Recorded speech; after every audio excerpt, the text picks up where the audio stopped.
Welcome to the Win, Make, Give podcast. Chad Himes here with my friend Bob Stewart. Bob, how are you doing today? Chad, I'm good. You know what? I heard something recently that like you are not just a good MC on our podcast, that you're actually an MC for hire. Oh yeah, absolutely. Who wants me? I had no idea. Somebody told me, yeah, I hired Chad. He came in. He was like my webinar guy. He prepped the audience, and I was like, oh, he's really good at that. So I'll be darned. I had no idea. All right. Well, there you go. I'm good, Chad. How are you? I wear lots of hats for you. I'm doing fantastic. I wear lots of hats. If there was an Olympic medal in emceeing or podcast hosting, I think I could earn a podium spot. Let's do it. It is the Olympics. Bob, our podcast, look, I'll be a little modest, right? I think our podcast is pretty good. I think we bring some great value to the audience, but there's going to be something about today's that takes our podcast finally to that next level. And I think it's going to be the fact that we're going to actually get someone who has a really cool accent instead of just you, Ben, and I talking. You are the accent, like you wish you had an accent, don't you? Yes.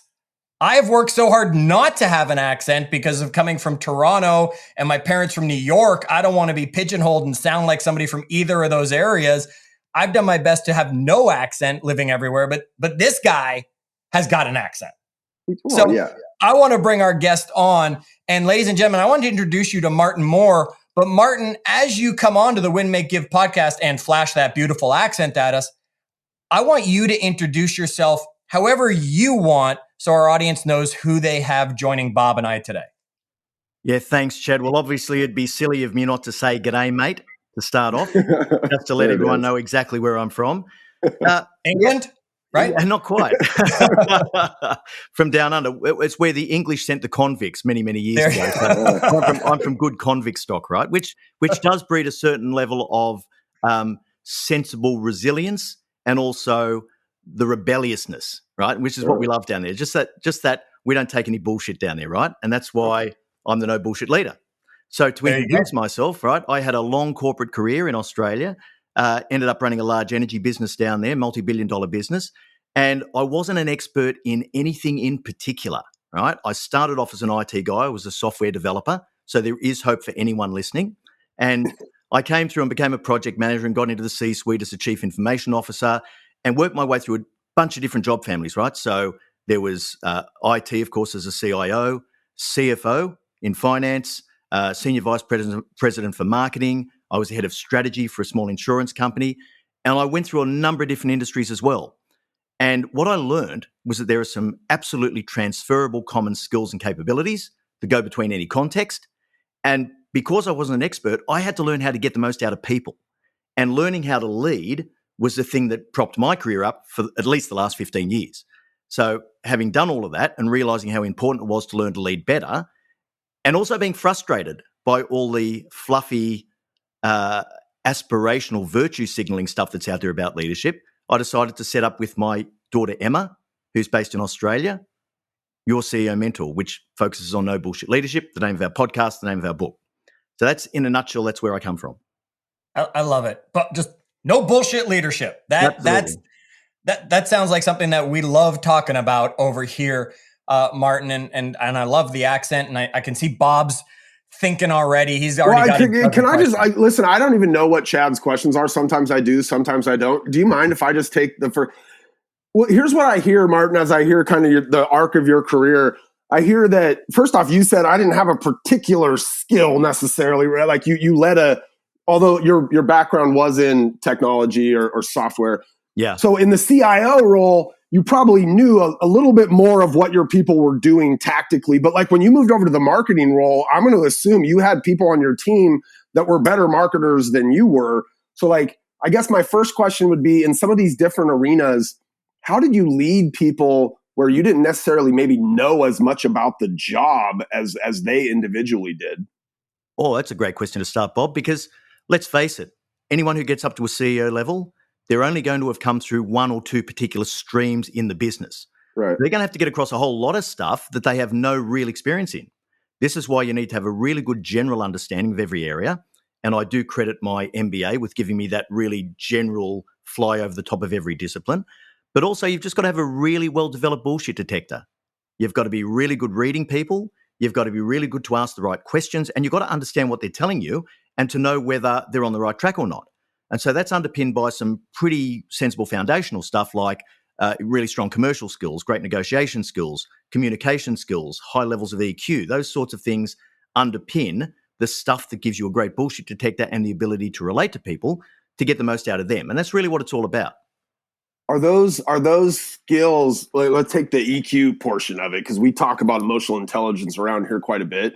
Is that, like, did you purposely set out to develop those skills? Like, or are those skills they develop in your MBA programs? Or are those just things that you just kind of picked up?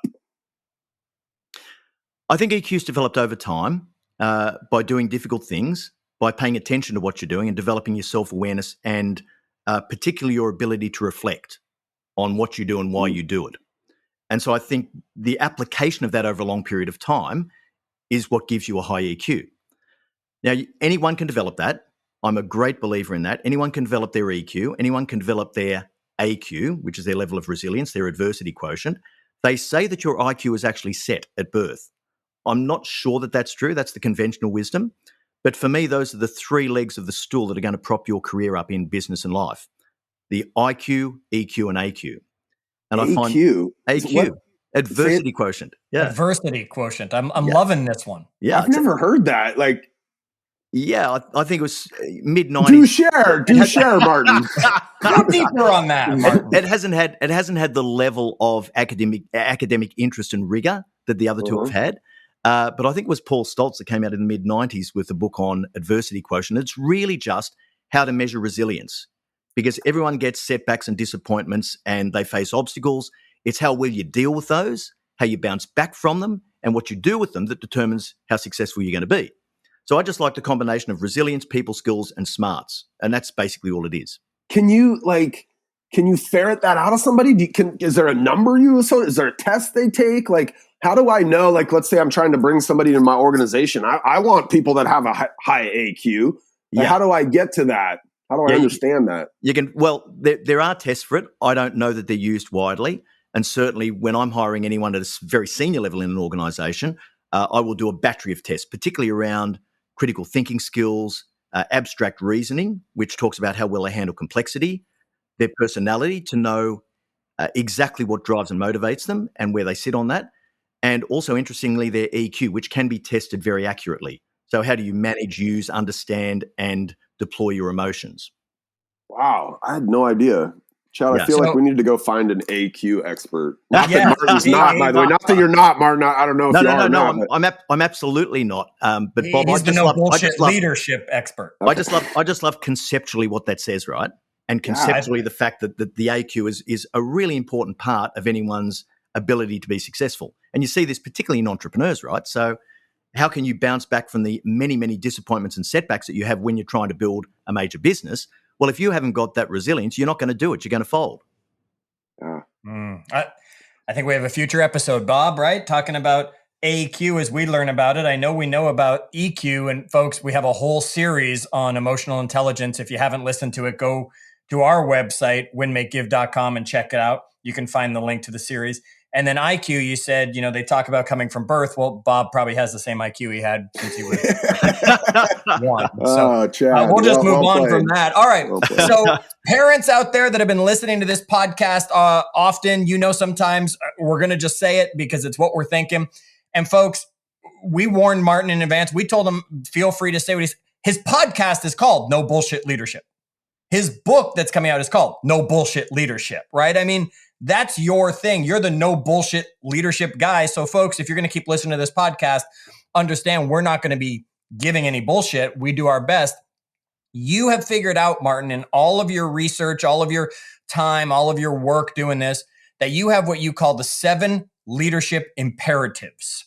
Yeah. So will you take our audience through these? Bob's getting pen and paper. I know he is. No, I'm going to look up the word imperative. I need to get in my brain like the actual definition of imperative. Like, if I'm being quite honest with you, it means Bob. It just means do it.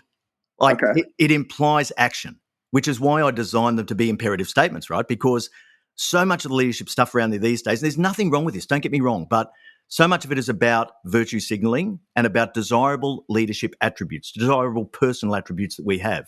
So we're told that great leaders are humble, great leaders are fallible, great leaders are transparent. And look, all of that is true because those attributes can be very, very powerful in a leader. But it's context dependent too.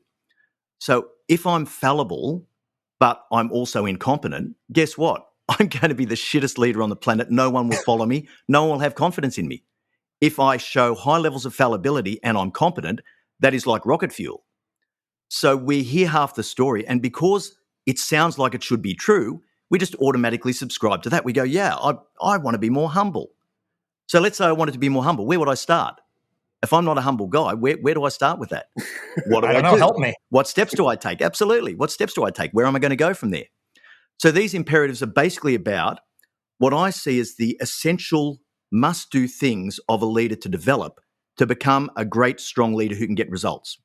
Because what I see happening is the concept of leadership being completely disconnected from the need to get results. And I'm trying to reestablish that connection, right? That's what I'm doing. You can't just walk around looking in the mirror saying, I'm a humble guy. It's okay, but it's not going to get results for your organization. And results are what matters, basically. So the number one imperative, deliver value. That's it. That's why people hire you. That's why you lead. That's why we bring leaders in and give them teams. Deliver value. Now, the interesting thing is, of course, everyone's mind goes automatically to financial value. And there's probably a heap of listeners there at the moment sitting down wondering who this gross capitalist bastard is, who's just saying, yeah, right? But seriously, right? The concept of value is you have to know as a leader what it is that drives value for your organization. What is value in your context? So if you're running a surgical practice, value might be best defined by better post-operative outcomes for your patients. If you're the principal of a high school, it might be increasing the percentage of high school students who graduate and go to the college of their choice. It could be a whole range of different things. And because most organizations have a range of stakeholders in different places and customers and suppliers and everything else, value comes from all different sources, which makes it tricky to track down. But everything has to be centered around delivering value.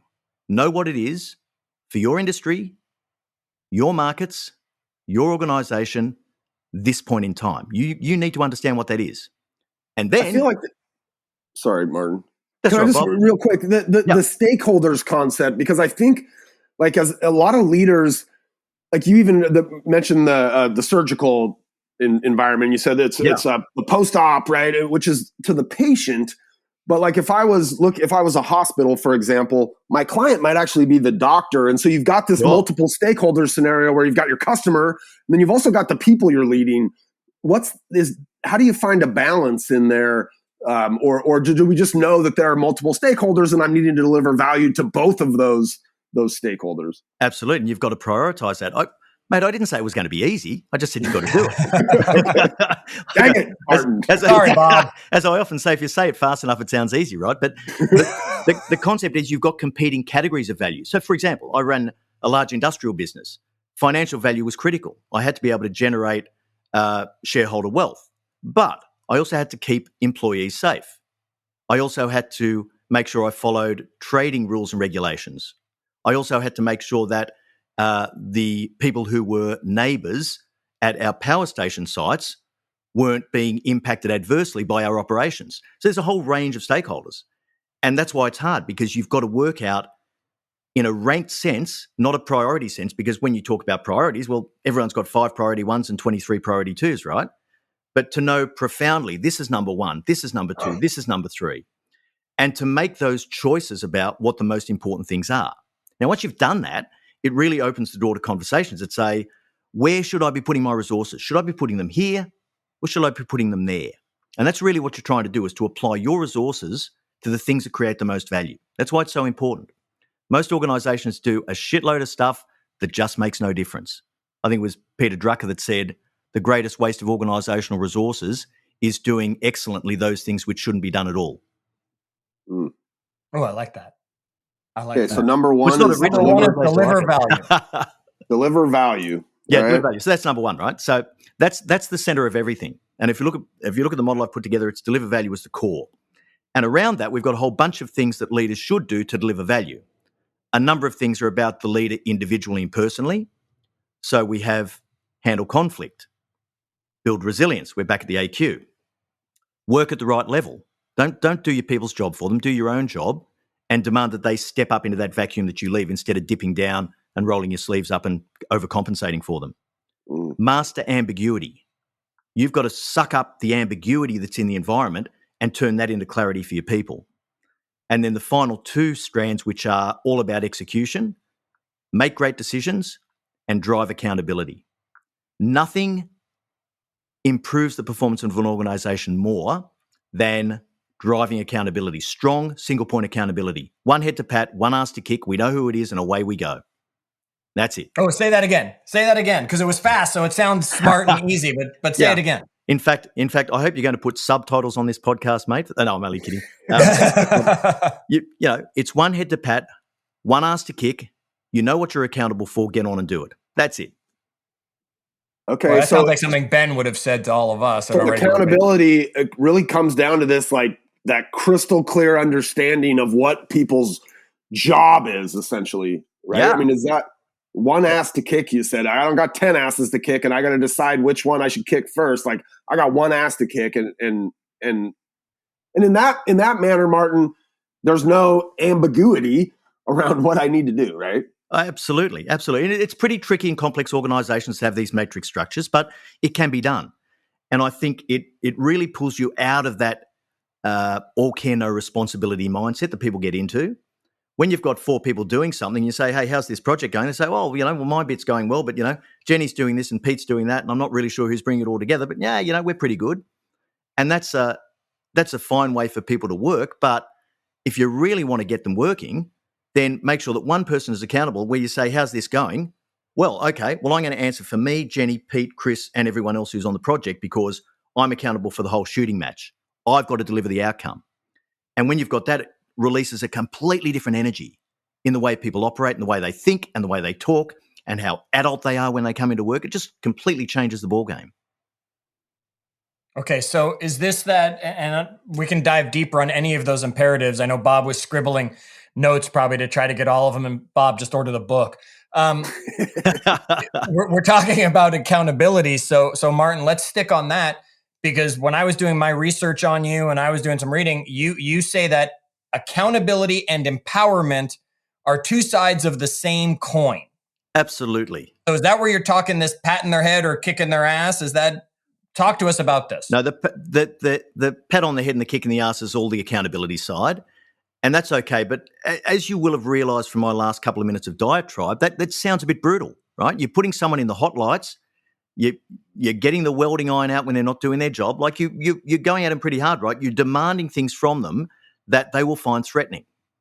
And you can't do that unless you give them the control and autonomy that they need to make their own decisions, to wield the resources that are required to get the result. There's a whole range of things around empowerment. Unless you do, you're just going to have a whole lot of scared people working for you, and that doesn't work. So there's a real art to balancing the empowerment and accountability. And in my world, you have to start with empowerment.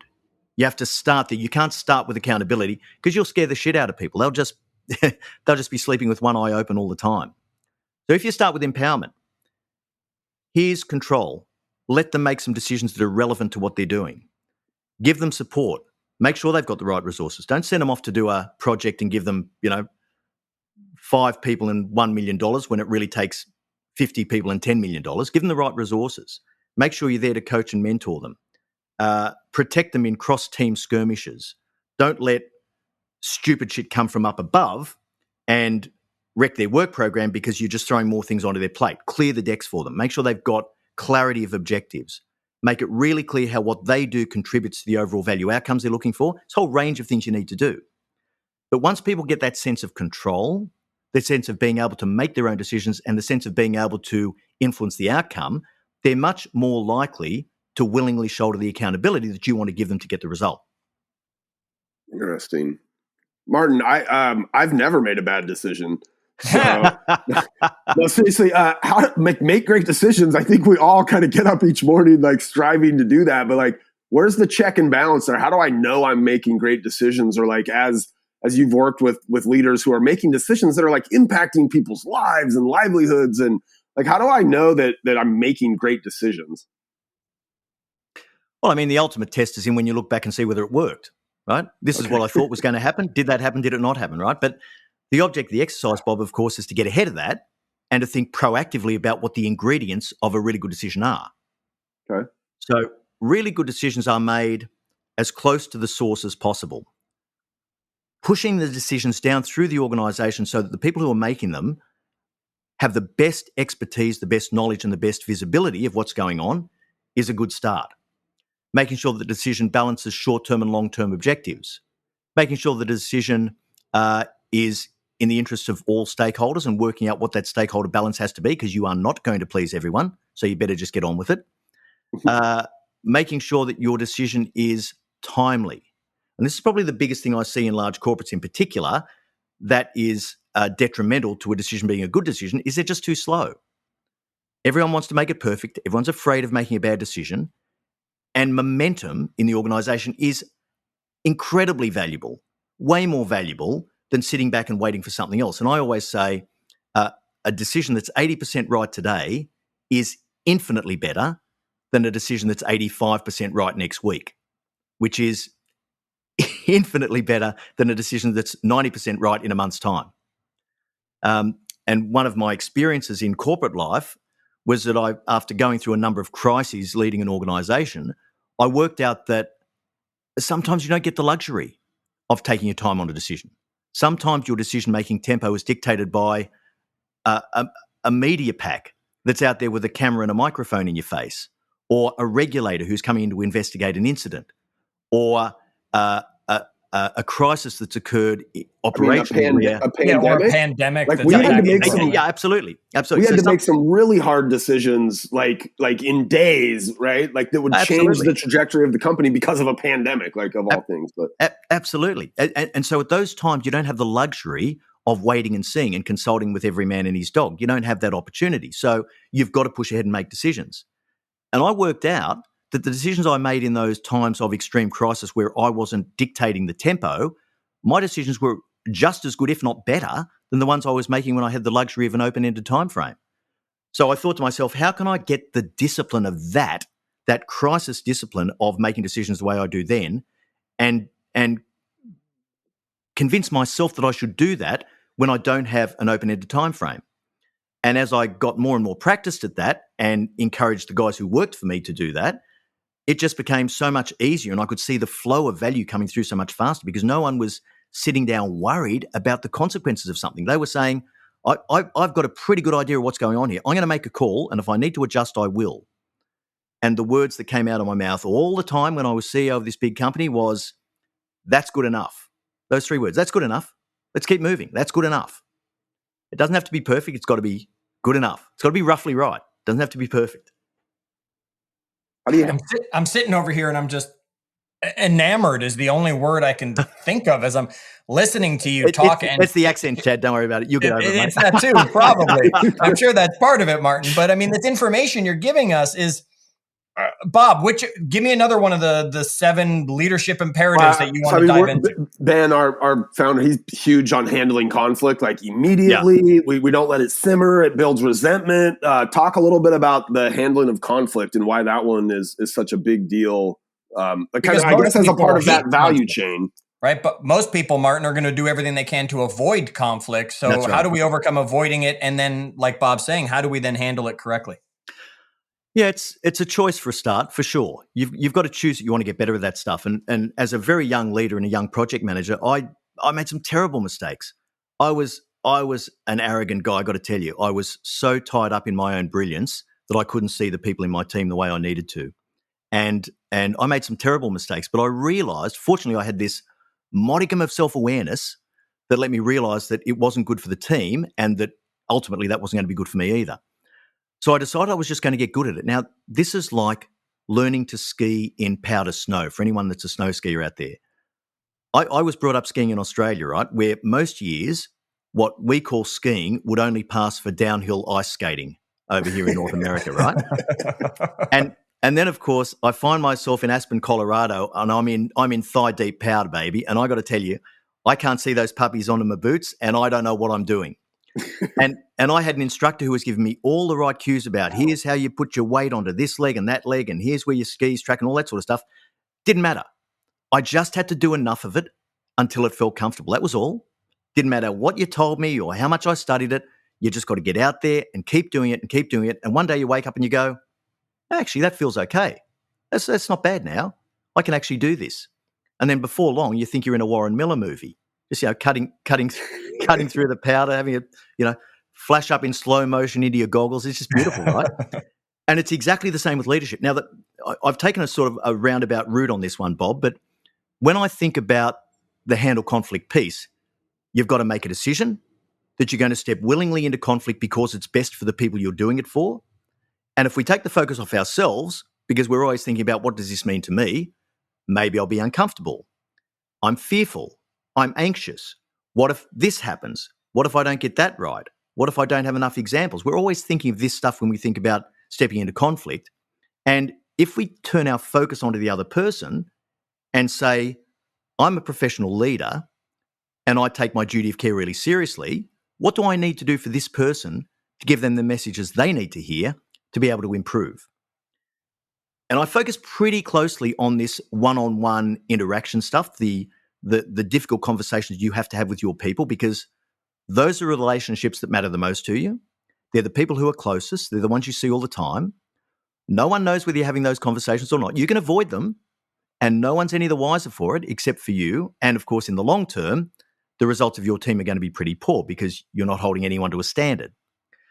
So I've got 5 lenses to look through that actually talk about how do you get your head around this stuff.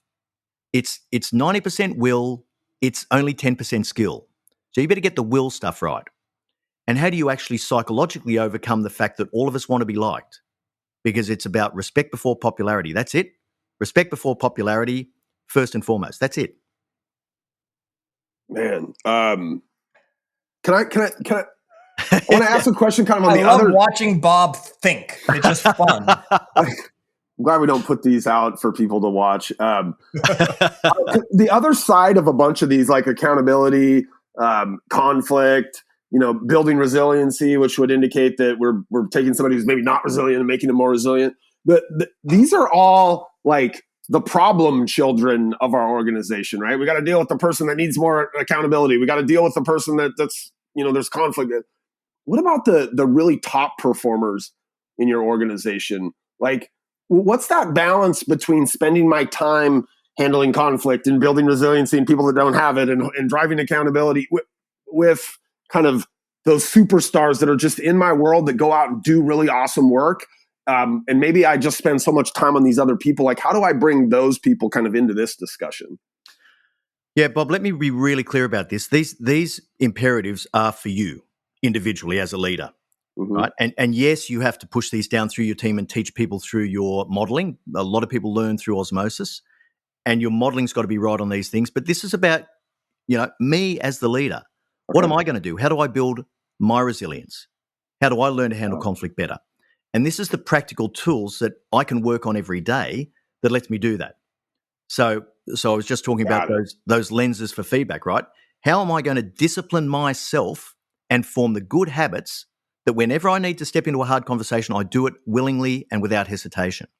When I'm making decisions, how do I adopt the disciplines to track my decision making, to understand better how I make decisions, and then to have the check boxes of, okay, I've got to actually check these boxes to have a good decision, and I've got to make sure that I don't put consultation and consensus above accountability and things like that. So this is really the how-to guide for any individual who picks up the book to say, right, here's what I need to do.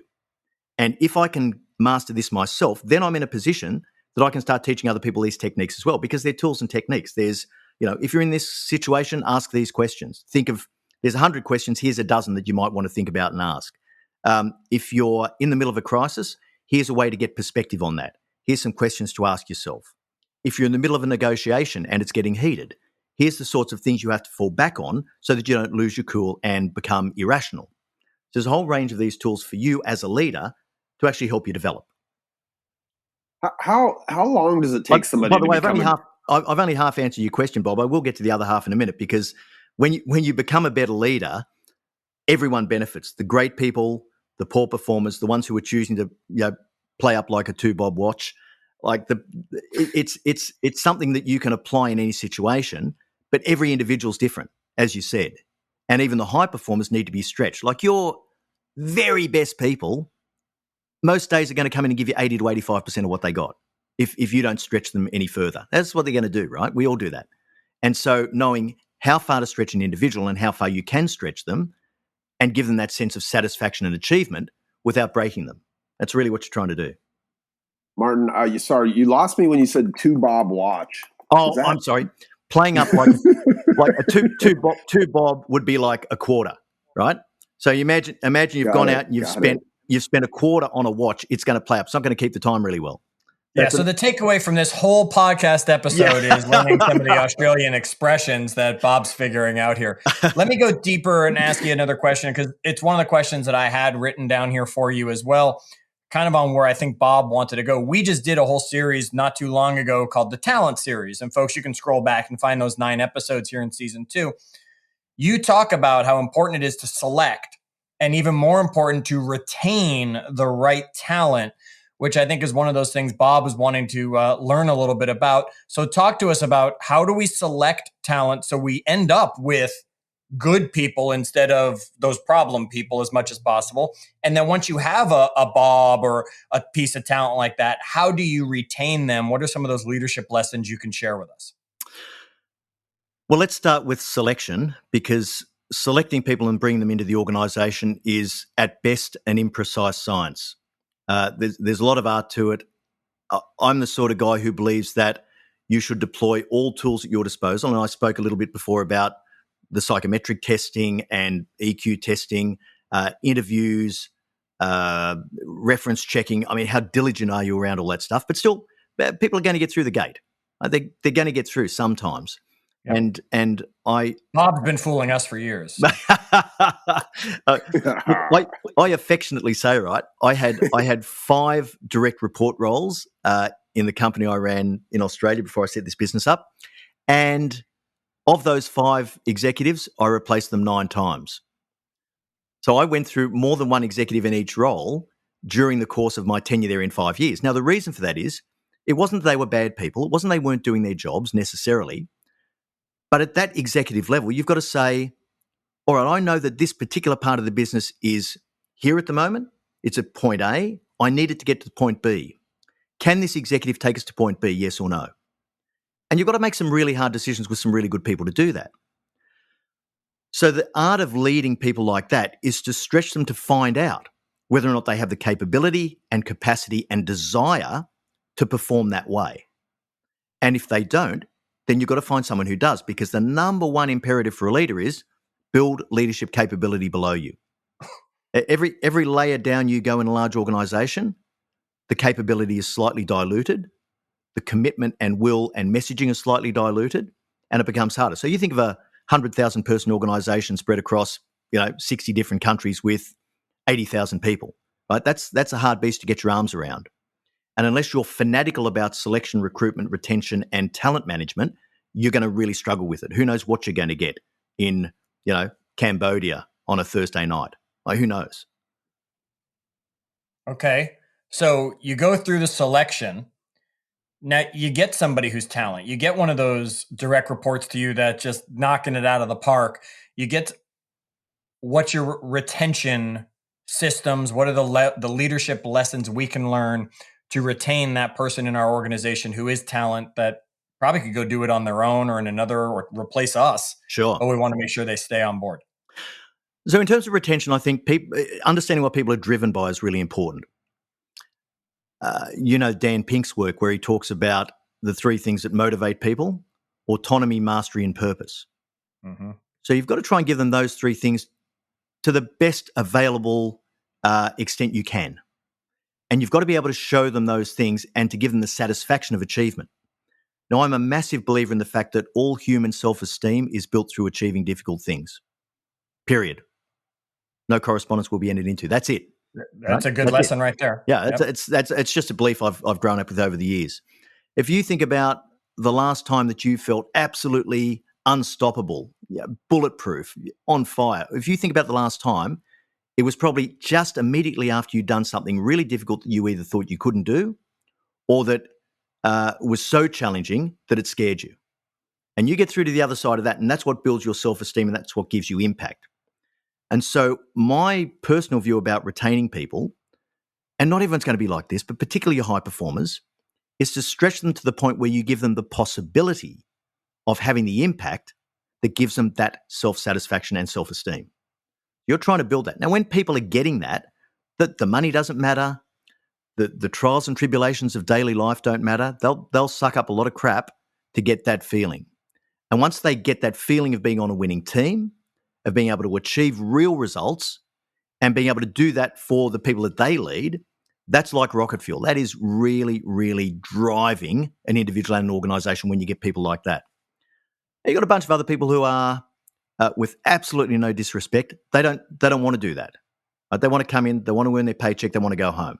They have other priorities in their lives. Maybe they're the president of the local football club, or they run their kids' gymnastics team or whatever. And that's awesome, right? That's fantastic. Knowing who they are and making sure that they're performing to the minimum acceptable standard that you can set is all you need to do there. And be happy for them, right? Because 70% of your workforce is going to be those people. And then, of course, dealing diligently and swiftly with the people who are not there for the right reasons, who just want to cruise along and have a free ride on everyone else. You leave them in your organization, it's like a cancer. I like that daily minimum standard, or whatever the wording you gave to that. Just that idea that it's okay. We could have people that aren't trying to be a top performer in our organization, but as long as they're hitting this minimum standard here, we're totally fine keeping them around. Is that like, as you work kind of deeper with organizations, are they literally making it's you got to make X number of phone calls? Like they're kind of quantifying those daily minimum standards? Yeah, you can have roles where they are very quantitative and quantifiable. That's true, Bob. Many cases, that's not going to be the way it works. And so I think setting the standard is really important, that you have conversations all the time. Okay. Here's what our expectations are. Like, people are pretty straightforward. What are your expectations of me? How am I going against those expectations? And what does my future hold? You let people know those three things, they're going to be okay. And not everybody wants your job. Not everybody wants to be the all-star in the company. Some of them, as you say, they're all-stars elsewhere. They just want to do the job. And as long as they're living up to that minimum standard, you got no problem keeping them, because we know 70% of our organization is going to be those people. Oh, absolutely. I hear you say, and what does the future hold? And I think for a lot of us, the entrepreneurs, the type A personalities, like that, the answer to that question is like some path in the organization. But for a lot of people, what does your future hold might just be the idea that, hey, as long as you keep performing like you are, you have a job here, right? Like you have some security here. That could be for many people enough that their future is secure, right? Versus like some path to the C-suite or something. We don't all need a path to the C-suite. Yeah, absolutely. But and what does my future hold quite often has tied in there. What does the future for the organization hold? Where's the organization going? Are we growing? Are we shrinking? Are we on death's door? Knowing what the organization is doing, what the purpose of the organization is, starting with why. By the way, just in case you're wondering, that's not original. Start with why. Have that really clear sense of purpose for them, so they know why they're there. They'll choose how much or how little they want to engage with that, but give them a sense of where things are going. And if they want a development path, create a development path. Have that conversation with them. This would be your next move. What are you looking to achieve? How do we actually provide that for you, whether it's in this organization or another organization? And even sometimes people have aspirations to do things that you can clearly see aren't aligned with staying in the role they're in, or even in your organization. And my perspective has always been, well, you help those people find what they want. They're going to be a menace to you if they stay, and that's not what they want to do. So help them go to where they need to go. And they could come back to you and being an ally at some other company in the future because you help make that happen. So it's just relationships that you're building, Martin. Yeah, for sure. Absolutely. That's great leadership. All right, Bob, I'm going to give you the chance. You got one last question before I ask him my closing questions? Will you spend like an hour with Chad once a week so we can just wean him off of this just ridiculous desire to hear an awesome accent? That's your question? Look, I mean, this is... I don't know. I'll give you one suggestion though on that one, Bob. I'm just going to subscribe him unwittingly to the No Bullshit Leadership podcast. He'll get at least 15 to 20 minutes a week of me talking crap. Awesome. That's awesome. And this is the kind of stuff that you guys are diving into on your podcast. Obviously, the book goes much deeper on all of these 7 imperatives and just really how to, at the end of the day, be a no bullshit leader, right? Yeah, absolutely. For sure. All right. So Martin, you mentioned the podcast. Bob mentioned the book yet again. Where can people connect with you, get all that stuff? Give them the push that they're sitting out there saying, oh, I've been Googling this guy. How do I find him? Yeah, you'll find me at martingmoore.com. Okay. Exactly as it sounds, martingmoore.com. Everything's there. You'll be able to find it. And we're on social media, of course, at Your CEO Mentor. Okay. So social media at Your CEO Mentor, or we can go to martingmoore.com. We can get to the podcast, the book, more information about you there. Absolutely.